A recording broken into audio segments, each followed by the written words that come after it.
우리에게 주시는 말씀은 마태복음 13장 31절부터 35절의 말씀입니다.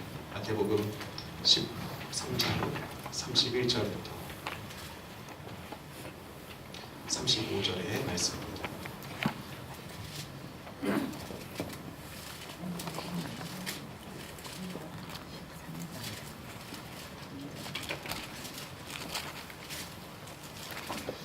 마태복음 13장 31절부터 35절 말씀 크게 합독하여 읽어보겠습니다. 시작. 또 비유를 넣어 이르시되 천국은 마치 사람이 자기 바닥에 갖다 심은 겨자씨 하나 같으니 이는 모든 씨보다 작은 것이로되 자란 후에는 풀보다 커서 나무가 되매 공중의 새들이 와서 그 가지에 깃들으리라. 또 비유로 말씀하시되 천국은 마치 여자가 가루 성알 속에 갖다 넣어 전부 부풀게 한 물과 같으니라. 예수께서 이 모든 것을 우리에게 비유로 말씀하시고 비유가 아니면 아무것도 말씀하지 아니하셨으니 이는 선지자를 통하여 말씀하시나 내가 입을 열어 비유로 말하고 창세부터 감추인 것들을 드러내리라 함을 이루려 하시니라. 아멘. 오늘은 마태복음 13장 사실은 13장에 이제 천국 비유들이 많이 나타나는데 천국 비유 전체에 대해서 함께 말씀을 나누기 원합니다. 그래서 제목은 천국은 마치. 우리 신앙생활에 참 여러 가지 중요한 가치들이 많이 있습니다. 은혜, 믿음, 구원, 영생 여러 가지 중요한 것들이 많이 있지만 저는 그 중에서도 참 천국이 중요하지 않은가. 여러분 다 천국 가고 싶으시죠? 네. 아멘. 감사해요. 건강하다는 증거입니다. 건강하지 않으면 지옥에 나갈까 이런 생각이 들어요. 참 그런 분들은 잘 돌봐드려야 됩니다. 천국에 가고 싶습니다. 여러분 그러면 천국은 어떤 곳입니까? 천국은 어떤 곳일까요? 이게 막상 누가 물어보면은 알 것 같은데 또 대답하기가 어떻게 말을 해야 되나 그런 생각이 들 때가 있습니다. 여러분 천국은 어떤 곳일까? 이제 제 첫째 딸이 방학을 했습니다. 올해 이제 6학년이 되는데 자 어렸을 때는 꼬맹이여서 키가 안 커서 굉장히 걱정을 했거든요. 그래서 병원 가서 상담을 줬는데 지금은 너무 큽니다. 하루가 다르게 커서 누가 봐도 얘는 중학생 같아 보이는데 방학 때서 집에 이렇게 있고 하니까 빨리 좀 꿈도 찾았으면 좋겠고 부모 입장에서 이렇게 뭐 좋은 교육도 받았으면 좋겠어서 제가 보니까 하루 캠프인데 진로 상담도 해주고 저녁에는 이렇게 말씀도 주는 좋은 캠프가 있어서 한번 가보라고 했어요. 우리 중고등부 학생들에게도 제가 얘기를 한번 했거든요. 거기 한번 가봐라. 그랬더니 안 간대요. 여러 가지 이유로 됩니다. 안 간다고. 계속 안 간대요. 하여튼 안 간답니다. 그래서 진짜 이유가 뭐냐 물어봤어요. 그랬더니 거기는 중학생들 가는 거잖아요. 나는 초등학생이라는 거예요. 제가 얘기를 해줬어요. 너는 이미 이렇게 커가지고 누가 봐도 중학생 같아. 근데 안 간대요. 자기는 중학생이 아니다. 여러분 사람은요 그런 모습이 있어요. 나와 비슷한 사람들, 나와 공통점이 있는 곳에 가길 원하지 나와 다른 곳에는 간 것에 대한 굉장히 큰 두려움이 있습니다. 여러분 천국은 그러면 어떤 곳일까요? 천국도 마찬가지예요. 천국을 어떤 사람이 가겠습니까? 우리가 육신의 때가 끝날 때 저는 영원한 세계가 있다고 믿기 때문에 여러분 육신이 끝나도 다 끝나는 게 아닙니다. 정말 영혼이 있어서 영원히 살게 되는데요. 여러분 근데 그 영원한 천국의 세계가 성경에 크게 두 가지로 나와요. 하나는 정말로 불이 꺼지지 않는 영원한 고통이 있는 어두운 지옥이 있고 또 한 곳은 정말 주님의 보좌가 있는 수정같이 맑은 강물이 흐르는 정말 천국이 있는데 여러분 누가 아름답고 밝고 정말 좋은 곳에 가기 원하지 어두운 곳에 가겠습니까? 근데 실제로 선택하라고 하면은 어두운 곳을 간 사람이 있어요. 저는 청소년 사역을 좀 오래 하면서 정말 굉장히 큰 고민과 막 어둠 가운데 사는 친구들을 많이 만났는데 특징이 이 친구들은 캠프 가도요 다른 좀 건강하고 즐겁게 지내는 친구들은 불을 켜놓고 놀기 바쁩니다. 근데 이 친구들은 불 꺼 들어가자마자 불 끄자고 해요. 그리고 핸드폰만 바라보거나 어두운 곳에서 자기들끼리 모여가지고 뭐 속닥속닥 무슨 이야기를 합니다. 어두운 곳을 찾아가더라고요. 똑같습니다. 여러분 내가요 좋은 옷을 입고 밝고 정말로 아름다운 마음이 있어요. 그 사람은요, 정말로 아름답고 밝은 사람들이 있는 곳이 편안합니다. 거기에서 교제하고 싶고 더 사람들과 알고 싶어요. 근데 마음이 어두워요. 항상 불만을 하는 사람이고 정말 뭔가 불평이 있고 고민만 가득하고 얼굴이 어두워요. 그러면요, 밝은 사람들하고 있으면 굉장히 힘들어요. 오히려 누가 있으면 편안하냐? 같이 욕하고 미워하고 때리고 같이 어두워. 그런 사람들하고 있으면 좋아해요. 거기 가면 매일 싸지만 자기는 또 그 다음날 거기로 가고 있어요. 천국과 지옥.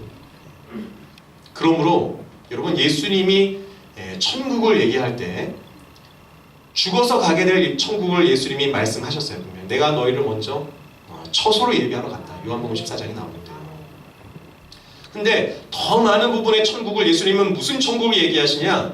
이 땅의 천국을 얘기하다는 거예요. 왜냐? 이 땅에서 천국의 삶을 사는 사람이 어디를 따라서 가게 된다는 거예요? 영원한 천국을 가게 되는 거예요.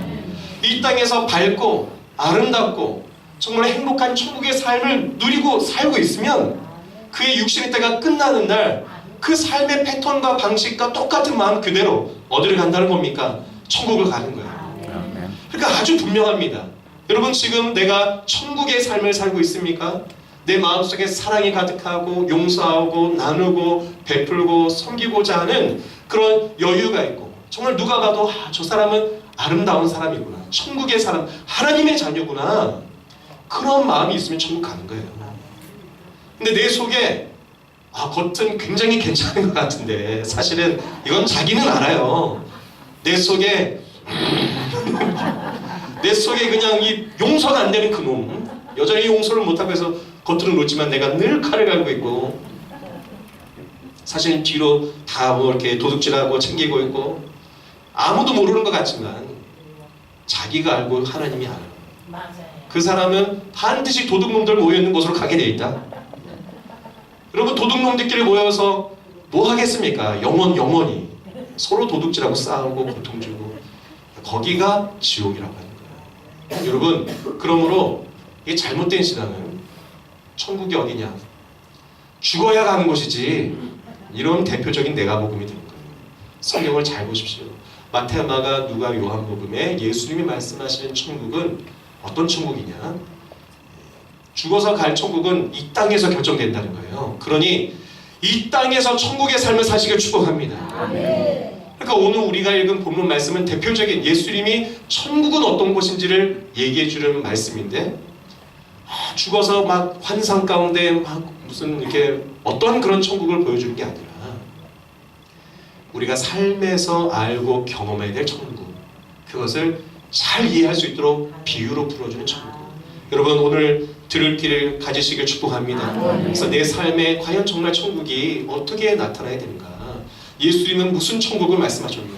예수님이 말씀하신 천국, 나에게도 내 삶에도 내 마음에도 임하게 해달라고 말씀을, 마음을 활짝 열고 들어보시길 축복합니다. 자, 그러면 예수님이 오늘 말씀하시는 천국 비유의 그 천국, 과연 어떤 천국을 말합니까? 먼저는 전제를 얘기하세요. 천국을 알려면 전제가, 천국은 거짓 말씀에 속지 않고 진리의 말씀에 선 자에게 주어진다. 오늘 본문 말씀에 아까는 이제 시간 관계상 길어서 다 읽지 못했지만 마태복음 13장 24절부터 30절에는 먼저 가라지 비유라는 천국에 관한 이야기가 나타납니다. 24절부터 30절 우리 같이 한번 크게 읽어보겠습니다. 시작. 예수께서 그들 앞에 또 비유를 들어 이르시되 천국은 좋은 씨를 제밭에 뿌린 사람과 같으니 사람들이 잘 때 그 원수가 와서 곡식 가운데 가라지를 덧뿌리고 갔더니 싹이 나고 결실할 때 가라지도 보이거늘 집주인의 종들이 와서 말하되 주여 밭에 좋은 씨를 뿌리지 아니하였나이까. 그런데 가라지가 어디서 생겼나이까. 주인이 이르되 원수가 이렇게 하였구나. 종들이 말하되 그러면 우리가 가서 이것을 뽑기를 원하시나이까.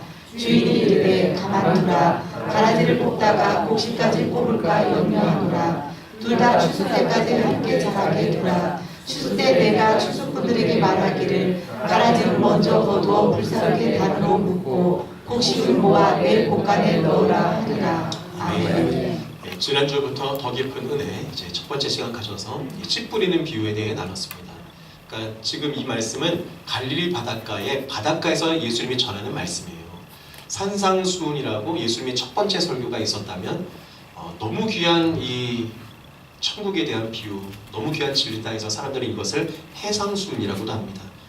바닷가에 예수님이 배를 띄워놓고요, 그 위에 올라가서 바닷바람의 말씀을 실으면 멀리까지 퍼져요. 그래서 바닷가에 찾아온 수많은 무리를 향해서 예수님이 이제 말씀을 전하셨어요. 첫 번째 말씀이 지난주에 네 가지 밭에 떨어진 씨 비유. 여러분, 좋은 마음밭 되기를 축복합니다. 옥토밭이 되면, 또 예수님의 씨 뿌리는 자가 바르게 말씀을 전하기만 하면, 여러분, 말씀은 반드시 열매를 맺어 30배, 60배, 100배 결실을 맺습니다. 자, 오늘은 가라지 비유를 하세요.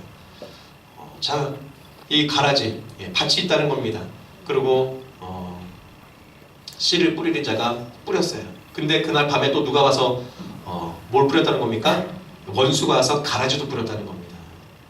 근데 종들이 왔어요. 무슨 잡초들이, 가라지들이 자랍니다. 뽑아버릴까요? 물어보니까 뽑지 말아라 했다는 거예요. 왜입니까? 그거 뽑다가 다른 곡식까지 뽑히겠다. 냅둬라. 그래서 30절에 보니까 추수 때에 추수꾼들에게 말해서 그때 다 뽑은 다음에 그 가라지들은 어떻게 한다는 겁니까? 저기 풀무불에 그때 던져버려라, 이렇게 얘기했어요. 자, 그리고 이후에 이제 두 가지 비유를 더 얘기하십니다. 누르개 비유, 또 겨자씨 비유. 그리고 예수님이 성경에 보면은 그냥 집으로 들어가셨다고 나와요. 무슨 말씀인지 큰 은혜 받으셨습니까?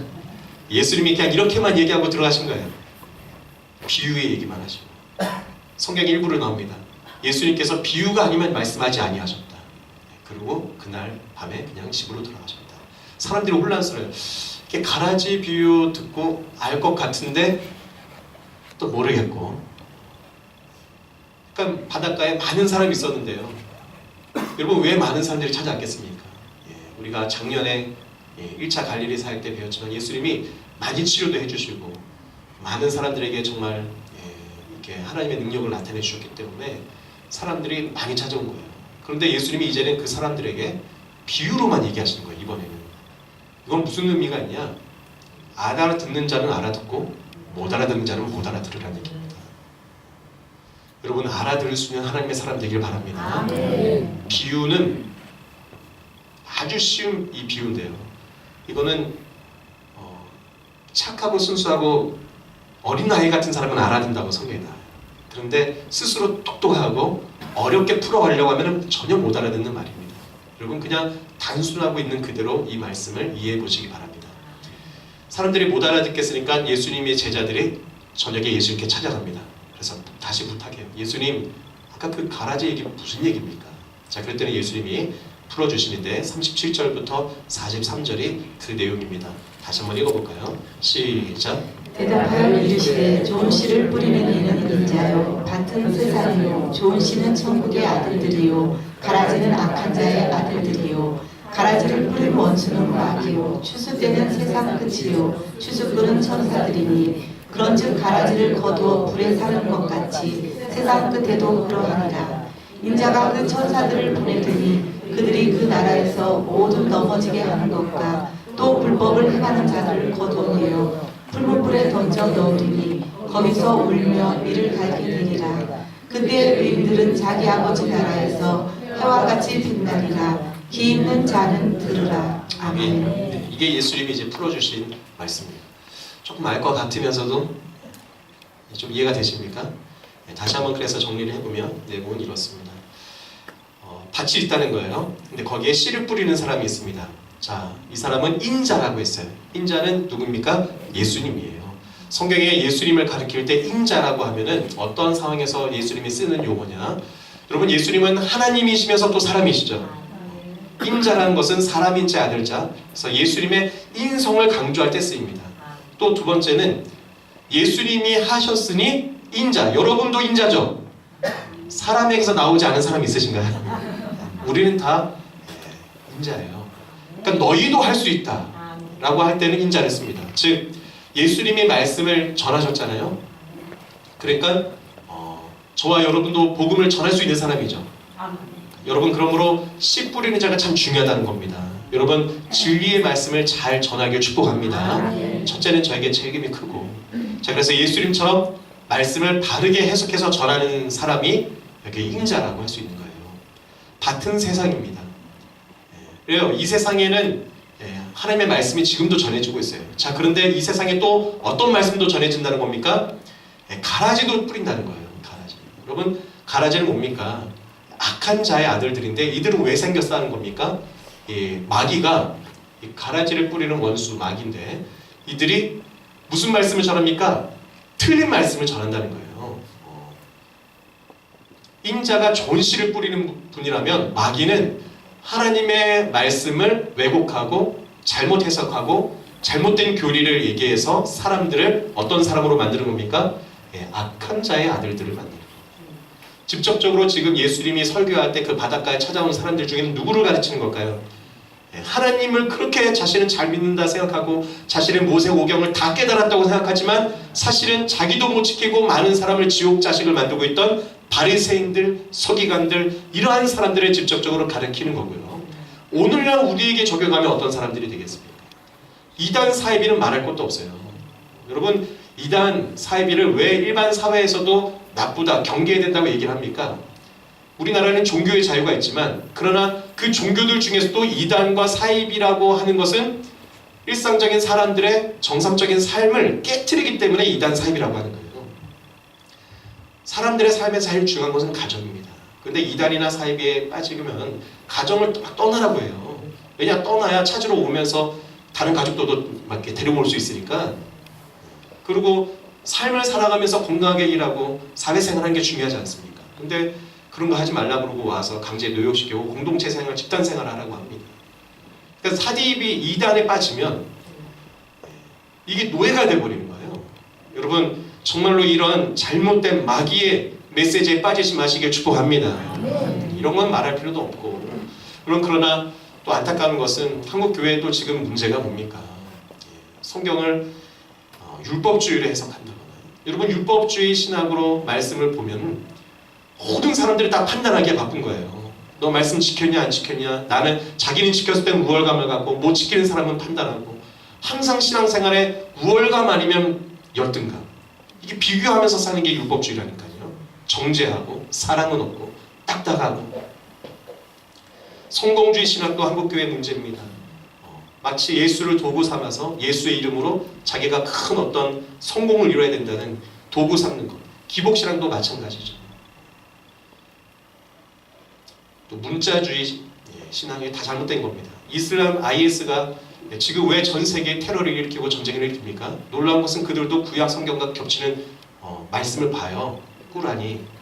그런데 완전히 그것을 4,000년 전, 3,000, 5,000년 전에 쓰여진 그 책을 문자 그대로 지키려고 하는 겁니다.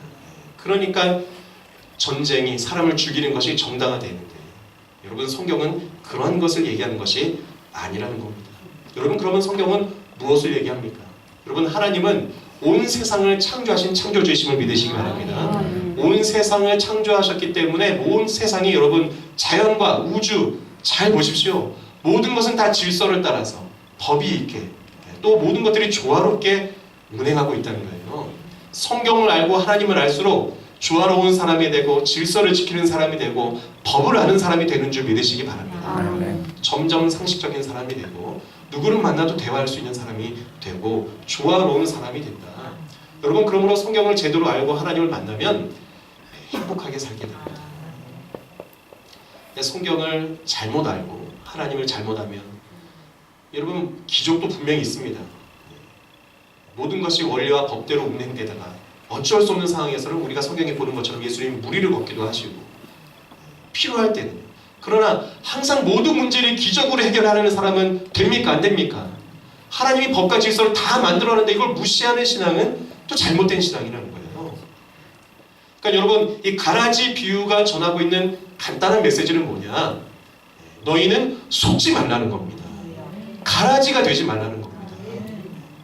놀라운 것은 이 세상이란 밭에 또 교회 안에도 여러분, 말씀을 들어도 아무리 말씀을 전해도 진리를 전해도요, 자기가 갖고 있는 생각으로 갇혀서 하나님의 말씀을 받아들이지 않고 자기 가치관과 자기 생각과 과거에 내가 알았던 하나님, 내가 과거에 조금 경험했던 그 하나님이 다인 줄 알고 여전히 하나님의 진리를 받아들이지 않고 살아가는 그런 사람들이 많다는 겁니다. 여러분, 정말 우리가 가라지 되지 마시기 바랍니다. 놀라운 것은 구분이 안 된다는 거예요. 그러니 냅두라는 겁니다. 그거 속아내려고 하다가 다른 곡식까지 납히니, 자, 세상 끝 추수 때에 추수꾼 천사들이 구분한다. 그래서 어떻게 된다는 겁니까? 가라지는 풀무불에 던진다. 그러면서 뭐 하고 있는 겁니까? 42절에 보면요, 풀무불에 던져지니 거기서 울며 이를 갈미 있으리라. 여러분, 울면서 이 갈아본 적 있으십니까? 이건 억울하다는 거예요. 세상에 가장 불쌍한 사람이 누구겠습니까? 여러분, 잘 살아보겠다고 신앙을 선택하고 믿었는데 잘못된 신앙, 성경을 바르게 해석하지 못했어요. 이게 인생을 망치는 거예요. 근데 자기가 인생이 망치고 지금 잘못 가고 있다는 것도 모른 채 끝까지 가버렸어요. 그래서 풀무불에 던져지면 내가 원통에서 이를 부득부득 갈면서 울고 있다는 겁니다. 여러분, 작년에 제가 뉴스를 보면서 너무 안타까운 게, 한 사이비 교회 같은데요, 목사 하나가 이게 이상한 말을 잘못 전해가지고 한 200명 되는 사람들의 전 재산을 다 끌어모아가지고 사람들을 다 데리고 남태평양 피지로 다 보냈다는 거예요.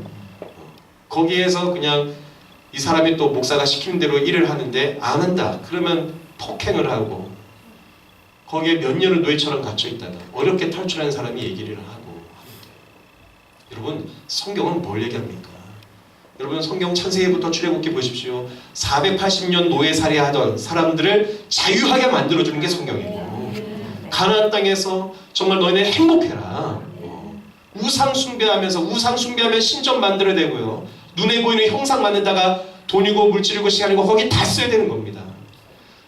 우상의 형상을 만들지 마는 건 제발 그런 거 하지 말고 너에게 주어진 삶을 말씀대로 사랑하고 존중하고 배려하고 서로 평등하게 행복하게 살라는 뜻입니다. 여러분, 가라지가 되지 마시길 축복합니다. 그런 자는 울며 이를 갈미 있다는 거예요. 사랑하는 여러분, 성경의 말씀을 정말 잘 붙들어서 다른 게 천국이 아니라는 겁니다. 말씀을 바로 깨닫고, 그러니까 저를 위해서 기도해 주시기 바랍니다. 제가 말씀을 또 잘 전하고 저 여러분이 말씀을 잘 붙들고 바른 신앙만 갖고 살아가요. 그것이 천국의 시작이랍니다. 자, 두 번째, 천국은 어떤 곳인가? 천국은 가장 작은 것에서부터 시작된다는 거예요. 가장 작은 것에서부터. 자, 그것이 바로 겨자씨 비유인데요. 마태복음 13장 31절부터 32절 우리 같이 크게 읽어봅니다. 시작. 또 비유를 들어 이르시되 천국은 마치 사람이 자기 밭에 갖다 심은 겨자씨 하나 같으니 이는 모든 씨보다 작은 것이로되 자란 후에는 풀보다 커서 나무가 되매 공중의 새들이 와서 그 가지를 깃들이느니라. 아멘. 네, 이제 가라지 비유에 의해서 예수님이 겨자씨 비유를 합니다. 겨자씨, 실제로 저도 이제 봤는데 이 참깨 있잖아요. 참깨 이렇게 뿌리는 그거는 굉장히 큰 겁니다. 겨자씨는 0.2mm 될까요? 정말 작아요. 정말 작아요. 근데 그것을 심어 놓으면 뭐 여기 성경에는 2알도 아니고 3알도 아니고 겨자씨 한 알이라고 했습니다.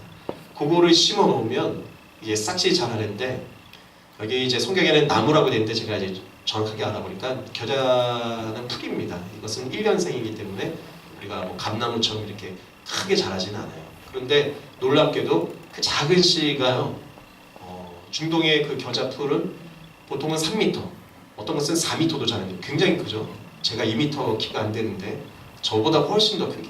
그러니까 뭐 작은 새들이 앉을 수도 있고 그 아래 사람들도 이제 지날 수 있게 되는 거죠.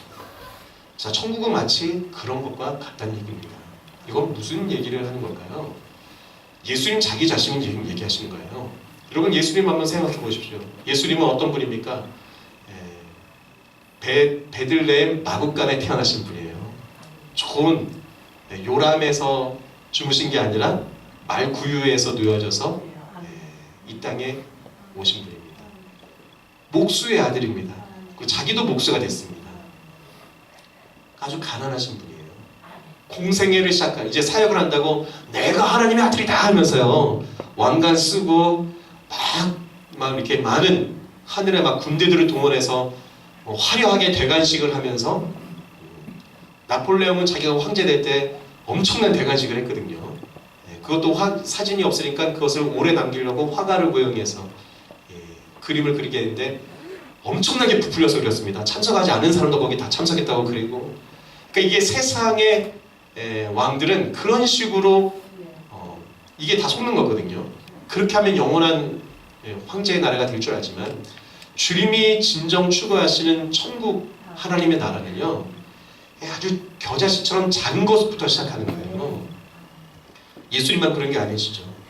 여러분, 아브라함도 저 고향 땅을 떠나서 가나안 땅에 혼자 와가지고 시작이 되는 게 성경의 얘기고요. 야곱도 그냥 집에서 도망치듯이 삼촌 땅에 혼자 가가지고 거기에서 아주 외롭고 힘들게 삶을 살아내다가 마침내 큰 가족을 이루고 큰 양떼를 이루고 나오는 것이 야곱의 이야기고, 여러분 모세도 도망가다가 광야에서 홀로 40년을 준비해 갑니다. 그러다가 마침내 하나님 만나서요, 이스라엘 민족 전체를 끌고 나오는 게 성경의 얘기예요. 그러니까 성경의 원리는 다 겨자씨부터 시작한다는 거예요. 저는 성도님들 만나서 신방하고 대화 나눌 때 참 신앙의 우리 귀한 성도님들 고백을 들을 때 그런 얘기를 많이 듣습니다. 젊었을 때는 다 내 힘으로 될 것 같아요. 그런데 살아보면 안 될 때가 더 많다는 걸 이렇게 느끼기 시작합니다. 뭐 자녀도 내 마음대로 안 되고 사업도 일도. 여러분, 그런데 중요한 것은 그러한 시기에 신앙으로 끝까지 가보시길 축복합니다. 신앙으로, 믿음으로, 정말 어쩌면 내가 겨자씨 같다, 내가 너무 작다, 여러분 그럴 때에 믿음으로 그냥 작은 게 중요한 게 아닙니다. 여러분, 겨자씨가 되는, 복음의 씨가 되어야 된다는 거예요. 내가, 우리의 가정이, 지금 나의 사업이 작은 것 같아도 거기에 복음을 담고 주님이 계시게 하고 그것을 심으면, 여러분 겨자씨가 그 작은 씨지만 마침내 3m 3m 크게 자라나고 새들이 개수될 수 있고 사람들이 그 안에서 쉴 수도 있게 되는 것처럼, 정말 우리의 삶이 천국이 그렇게 임하게 됨을 믿으시기를 축복합니다.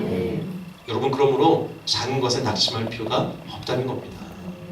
목장 모임 지금 방학 기간 중인데, 우리 목장은 왜 이렇게 작아요? 여러분, 작기 때문에 더 뜨겁게 사랑할 수 있어요. 이제 청년 모임을 하는데 한두 명 빠지면요, 굉장히 또 작아 보입니다. 그런데 감사해요. 조금 모이니까 더 깊이 교제하고, 차 한 대 가고 싶을 때 다 돌아다닐 수 있고. 여러분, 작기 때문에요, 더 뜨겁게 사랑할 수 있고. 여러분, 저는 큰 교회에서 사역을 해봤어요. 거기에서 물론 너무 좋은 것도 많습니다. 큰 한국 사회 전체를 향한 귀한 사역도 감당할 수 있지만, 저의 마음속에는 큰 교회에 있으면서 내가 이 상태로는 정말 다리 못게 사역을 하기는 힘들겠다. 그래서 중소형 교회를 꼭 가봐야겠다 해서 많은 사람들이 말릴 때 나왔어요. 근데 지금 생각하면 제일 잘한 일이라 생각해요. 안 그랬으면은 어제도 이제 신방을 한 3군데 우리 권사님, 집사님들하고 이제 다니는데, 저는 너무 좋은 거예요. 여러분, 큰 교회에서 제가 교구 사역할 때 우리 교회 목사님이랑 전사님 저하고 둘이었는데 담당이 1,400명이었습니다. 하루에 4군데 5군데씩 신방 가줘요. 1년 동안 2년 교구를 맞는데 다 신방을 못하고. 여러분, 그때 신방 한 번 간다고 그게 됩니까? 여러분, 우리 교회는 제가 늘 있으니까 아무 때나 오셔도 됩니다. 차도 마시고 신방하고 제가 식사를 섬기려고 했더니 식사를 여러분이 사시려고 하세요. 여러분이 막 그 비싼 4,000원짜리 보리밥을 막 서로 사겠다고 하셔가지고, 보리밥 4,000원짜리 너무 맛있었어요. 맛있는 밥을 먹고 같이 아픈 성도님들 찾아가서 신방하고, 참 감사하다. 이러한 삶이 천국이 아닐까. 여러분, 천국은 작은 것에서부터 시작이 됩니다. 지금 내가 작을 때에 여러분, 그 작은 나의 모습 속에 복음을, 말씀을 꼭 붙드시기 바랍니다. 말씀을 붙들고 있는 씨, 그 작은 씨는요 반드시 자라나서 큰 나무가 돼요. 많은 새들이 깃들고 쉴 수 있게 된다. 예수님은 그렇게 천국을 말씀하셨습니다. 네, 마지막 천국은 어떤 곳입니까? 거룩한 변화가 있는 곳입니다.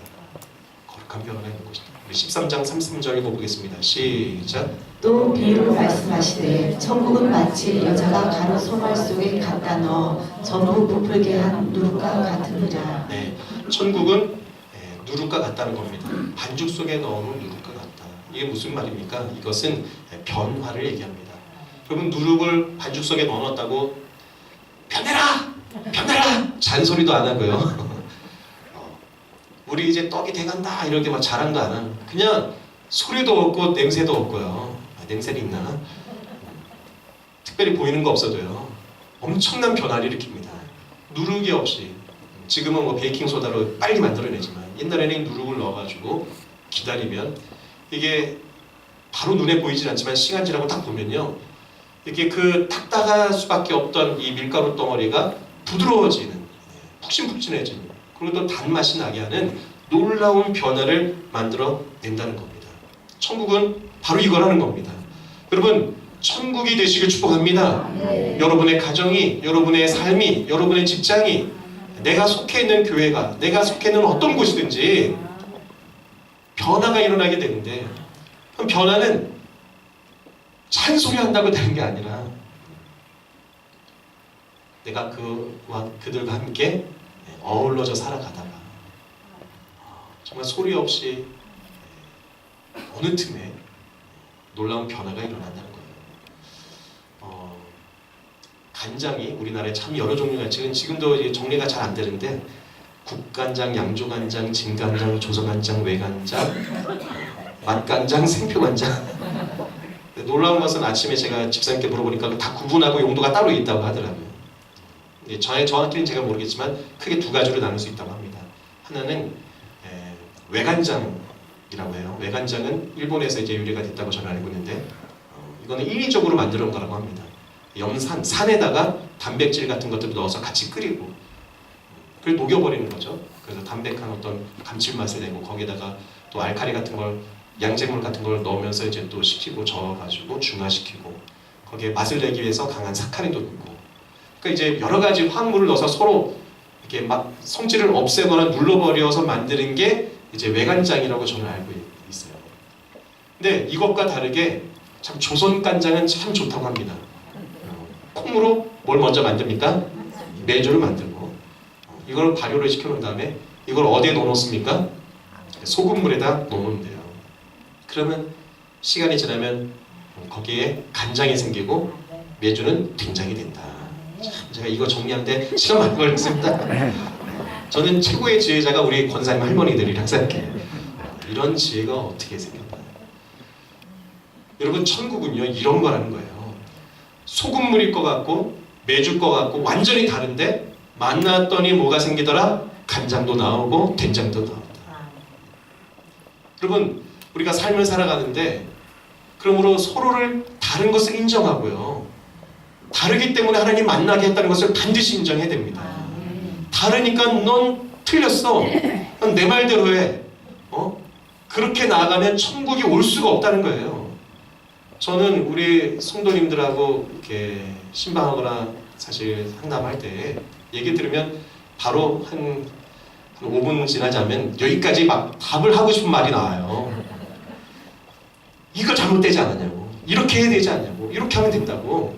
근데 그거 누르는 게 저의 신방 사역입니다. 저는 한 1시간은 들어드려요. 1시간 아무 판단하지 않고 가능하면 정말 그러시냐고. 얼마나 힘들었겠냐고. 그래도 충분하지 않으면 다음에 또 만나서 그냥 들어주기만 합니다. 왜냐하면은 너 틀렸어 하는 순간이요. 마음도 다 다쳐지고 아무 변화가 일어나지 않아요. 근데 놀라운 것은요. 그 사람을 그대로 인정하고 들어주고 하면 스스로 답도 찾기도 하고요. 생각도 다시 하고 그리고 나중에 말씀으로 권면할 때 참 이렇게 하시는 게 좋지 않겠습니까 하면은 들어주시더라고요. 여러분, 우리의 삶에 이 성경이 말하는 원리는 이겁니다. 하나님이 가나안 땅에 이스라엘 백성들 들어가라고 할 때 이게 성경적인 표현의 고대 문헌의 표현입니다. 이건 4,500년 전에 정복하라, 그들이 진멸하라. 그러나 실제 진멸하지 않았어요. 가나안 백성들이 다 그대로 살아 있었고요. 뭐 하라는 얘기였습니까? 하나님의 말씀으로 정복하는 얘기였습니다. 이스라엘 백성들이 하나님의 말씀 율법과 십계명대로 가나안 땅에서 아름답게 살아가는 모습 보여주라는 얘기였어요. 그러면은 사람들이 변화돼서 가나안 땅이 하나님 나라 된다. 이 원리는 똑같습니다. 지금도. 우리 막내 하율이가 지금 이제 6살이 돼서 이제 형하고 같이 막 학습지 공부도 하고 맞는 것에 공표하세요. 틀린 것은 X표하세요. 이런 거 해요. 공부하다가. 근데 어느 날 이제 밥 다 같이 먹으려고 자리에 앉았는데 하명이가 이렇게 식구들을 한 명 한 명 쳐다보다가 막내 우리 하율이 형부터 하율이를 보고 동그라미 표시하고 그 다음에 하빈이 향해서 말도 안 합니다. 그냥 아무 소리 없이 이렇게 엑스레. 그 다음에 하연이. 그 다음에 이제 제 순서였는데 제가 얼마나 마음이 긴장됐겠습니까? 네, 저한테 이러는 거예요. 제가요 진심 마음이 엄청 서운했습니다. 그 6살짜리한테 인생에 부정당해 보세요. 내가 너무 궁금해서 내가 너를 낳아주고 키워주고 먹여주고 난 다 했는데 나는 왜 부정돼야 되니? 그랬더니 하명이가 아빠는 나 맴매했잖아. 사랑으로 맴매한 건데. 여러분, 그 6살짜리 꼬맹이한테도요. X라고 얘기 들으면 화딱지 나고요. 막 변명하고 싶고. 여러분 천국은 똑같다는 거예요. 네, 소금일 수 있고 저 사람은 매주일 수 있고. 근데 밀가루 덩어리일 수 있고 누룩일 수 있어요. 천국은 그런데 하나님이 다르니까 만나라고 하는 겁니다. 너희들이 다르니까 만나가지고 서로 간장도 만들어보고 된장도 만들어보고 그걸로 맛있게 먹고 행복하게 살아보라고. 그 왼수를 만나게 한 게 아니라 이 사람을 나에게 그래서 만나게 하신 거고.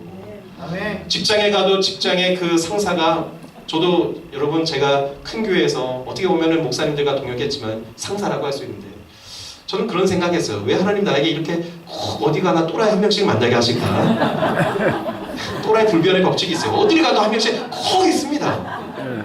근데 나중에 목사 되고 나서 깨닫는 건 너가 또라이가 될까봐 그렇게 알게 된 거야.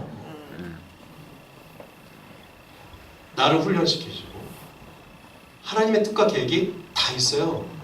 여러분 그러므로 틀렸다 하지 마시고 인정해 보시고 들으려고 해보시고 여러분 누룩과 같이 내가 하나님의 말씀대로 나의 역할을 감당하면 결국은 나의 모습으로 또 저 사람도 감동받아 변화되는 게 천국의 원리입니다. 여러분 이와 같은 하나님의 은혜가 저와 여러분에게 있기를 축복합니다. 아멘. 오늘 말씀을 마무리하기를 원하는데요. 여러분 천국은 어떤 곳이라는 겁니까?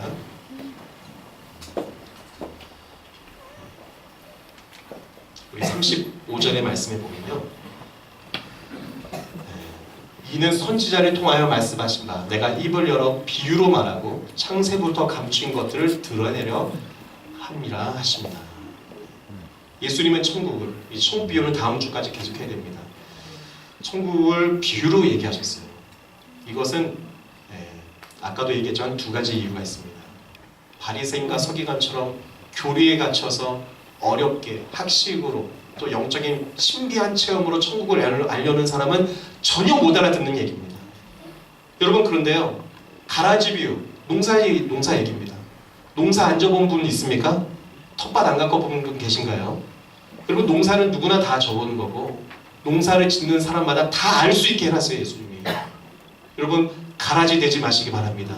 말씀을 바로 깨달아서 말씀의 진리의 씨앗이 심겨지기만 하면 천국 온다는 거예요. 또 무슨 비유했습니까? 씨앗의 비유입니다. 작은 씨 그냥 심어놓으면 알아서 큰다. 복음의 씨앗이 되길 축복합니다. 또 빵, 여러분 빵 안 먹는 사람 있습니까? 이스라엘의 주식입니다. 빵은 누구나 먹는 거예요. 즉 예수님이 농사로 빵으로 나무로 이러한 비유를 하신 얘기는 천국은 저 멀리 있는 게 아니란 얘기입니다. 저 바리새인과 대제사장들 그 사람들만 천국은 저 멀리 있다 하고 어려운 거라 하고 자기들만 안다고 하고 하지만 예수님이 비유하신 천국은 이미 너희들이 하는 농사 속에 들어가 있고 너희들이 매일 먹는 빵 속에 들어가 있고 천국은 그러므로 이미 너희들에게 이미 다 있는 거야. 천국의 비밀, 천국의 삶은 내가 너에게 이미 다 주었다. 여러분, 예수의 진리는, 하나님의 말씀의 진리는 없는 것, 신비한 것을 뭘 깨달은 그런 게 아니라요. 이미 주어진 걸 발견하는 겁니다. 여러분 삶이, 저와 여러분의 삶이 이미 천국이 임해 있습니다. 내가 겨자씨 같고 작아 보여도 이미 큰 나무를 꿈꾸며 살아갈 수 있어요. 여러분, 나 때문에요, 빵이 완전히 변화되는 것처럼 우리의 가정이, 나의 삶이 아름다운 삶으로, 천국의 삶으로 나 때문에 변화될 수 있다는 겁니다. 여러분, 우리 모두가 이 말씀을 꼭 붙들고 모두가 천국의 삶을 살아가는 저와 여러분 되기를 축복합니다. 우리 찬양하며 신앙을 고백하기 원하는데요. 선한 목자 되신 우리 주, 주님의 말씀 붙들고 주님과 살아가는 삶이 천국의 삶입니다. 고백을 담아 찬양합니다.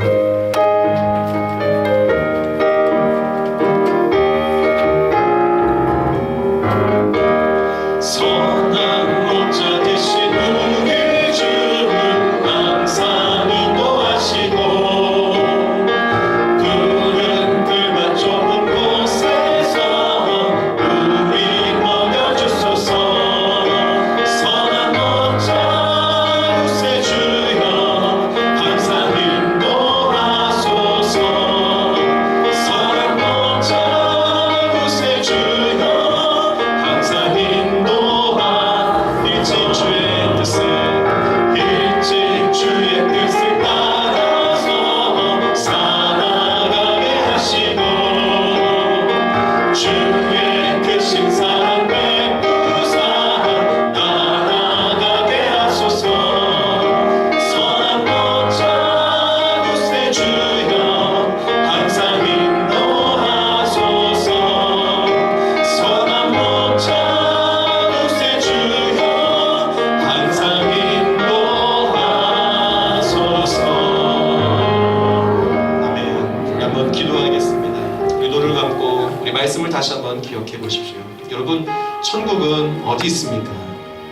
저 멀리 언젠간 가겠지, 그렇게 생각하면요, 정말 천국이 멀어지기만 합니다.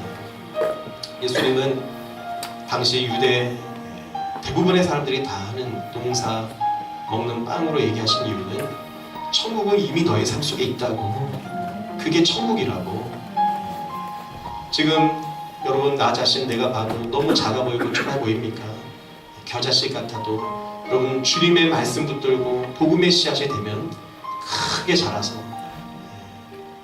나만 커지는 게 아니라 새들이 쉴 수 있게 해주고요, 많은 사람들을 쉴 수 있게 해주는 큰 나무가 될 것을 말하고 있습니다.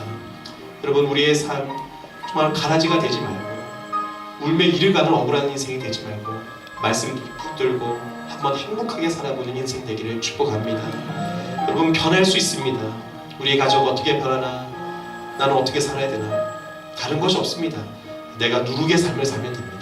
내가 말씀의 삶을 살면 점점 결국은 변하게 됩니다.